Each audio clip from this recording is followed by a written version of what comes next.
থাকে সে আহ্বায়ক হবে, সে সদস্য সচিব হবে, কারণ অ্যাকোমোডেশন যদি হয় এটা কিভাবে হবে, কোন পদে, কোন লেয়ারে, এই বিষয়গুলো গুরুত্বপূর্ণ। একটা শক্তিশালী সরকার তৈরির জন্য দুইটি অ্যালায়েন্স আবার এক হয়ে যেতে পারে। আমরা একসাথে যদি ঐক্যবদ্ধভাবে কাজ করি আমরা মনে হয় এখানে বেটার একটা রেজাল্ট পেতে। না, এই বিষয়গুলো নিয়ে আসলে আলোচনা চলছে যে এই বিষয়গুলো কিভাবে হতে পারে, কারণ আমরা এখানে আপনি যে প্ল্যাটফর্মগুলোর কথা বললেন, রাজনৈতিক দলগুলোর কথা বললেন, এখানে কিন্তু সবাই তাদের জায়গা থেকে একই কাছাকাছি বয়সের, সেম জেনারেশনের, এবং তাদের বয়স আপনি। আসসালামু আলাইকুম বন্ধুরা, আপনারা এতক্ষণ শুনতে পারতেছিলেন সার্জিস আলমের কথা। তো বন্ধুরা, সার্জিস আলম কিছু কথা বলতেছিল, তা হইল এনসিপি, গণ অধিকার পরিষদ, এছাড়া এবি পার্টি, তারা নাকি একসাথে নিয়ে কাজ করবে বা একসাথে নিয়ে রাজনৈতিক দল একটা সৃষ্টি করবে। তো বন্ধুরা, এ বিষয় নিয়ে থাকবে আমাদের আজকের ভিডিওটি। তো বন্ধুরা, ভিডিওটা শেষ পর্যন্ত দেখতে থাকুন, তাহলে জানতে পারবেন সার্জিস আলম কি বলতে যাচ্ছে, এখন নতুন রাজনৈতিক দল কিভাবে গঠন করা হইব, এছাড়া নতুন রাজনৈতিক দলের কারা কারা প্রতিনিধি হিসেবে থাকবো, এটা থাকবে পরবর্তীতে ভিডিওতে। বন্ধুরা, শেষ পর্যন্ত দেখতে থাকুন।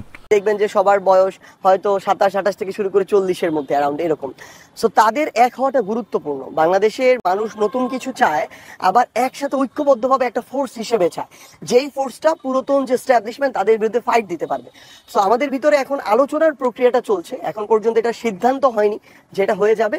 আমরা মনে করি যে এখানে আমরা ছোটখাটো কিছু স্বার্থ সংশ্লিষ্ট বিষয়কে এক পাশে রেখে নিজেদের পদ পদবি কিংবা এই ধরনের ব্যক্তিগত বা দলীয় আকাঙ্ক্ষাগুলোকে এক পাশে রেখে। তো বন্ধুরা, আপনারা তো বুঝতে পারলেন সার্জিস আলম কি বলতে যাচ্ছে। এই যে নতুন একটা রাজনৈতিক দল যে গঠন হইতেছে, এখন কার কি পদ পাইবো সেইটা বিষয়ে না ভেবে, এছাড়া তাদের স্বার্থ না ভেবে এক সাইডে রেখে রাজনৈতিক দলটা নিয়ে এগিয়ে যেতে চায় এবং বাংলাদেশের মানুষের সাথে একজোট হয়ে কাজ করতে চায়। তো বন্ধুরা, এই হলো সার্জিস আলমের কথা। তো বন্ধুরা, এই সাথে আপনারা কি একমত কিনা তা অবশ্যই জানাবেন, বা এই বিষয় নিয়ে তাদের যে এক হওয়ার ব্যাপারের বিষয় নিয়ে তা আপনি কি মতামত তা জানাতে ভুলবেন না।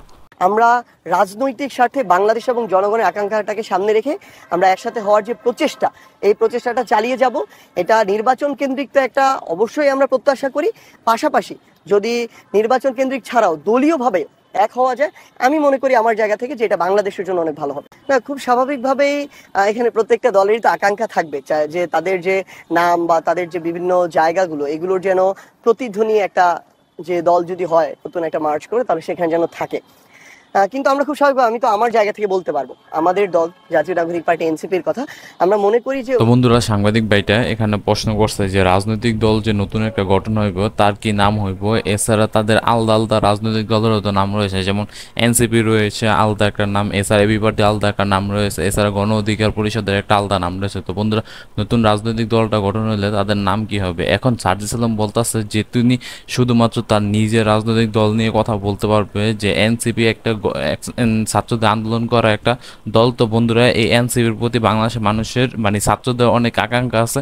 তো বন্ধুরা, তার থেকে তিনি এই কথা বলছেন। এছাড়া বাকি পার্টি থেকে কি কি কথা শোনা যাবে তা দেখতে পারবেন সামনের ভিডিওর মাধ্যমে। 1971-এর পরে বাংলাদেশের ইতিহাসের সবচেয়ে গুরুত্বপূর্ণ ঘটনা হচ্ছে 2024 সালের ছাত্র জনতার অভ্যুত্থান। এই অভ্যুত্থানকে কেন্দ্র করে জাতীয় নাগরিক পার্টি এনসিপি গঠিত হয়েছে, অভ্যুত্থানের নেতৃত্বকে সামনে রেখে। সেই জায়গা থেকে আমরা অবশ্যই মনে করি যে বাংলাদেশের মানুষের কাছে পৌঁছানো হোক, নেতৃত্বের জায়গা থেকে হোক এবং আকাঙ্ক্ষার জায়গা থেকে হোক, জনগণের সাথে কানেকশনের জায়গা থেকে হোক, জাতীয় নাগরিক পার্টি এনসিপি এই নামটি সবচেয়ে বেশি এই তরুণ প্রজন্মকে বা তরুণ প্রজন্মের আকাঙ্ক্ষাকে ধারণ করে কাজ।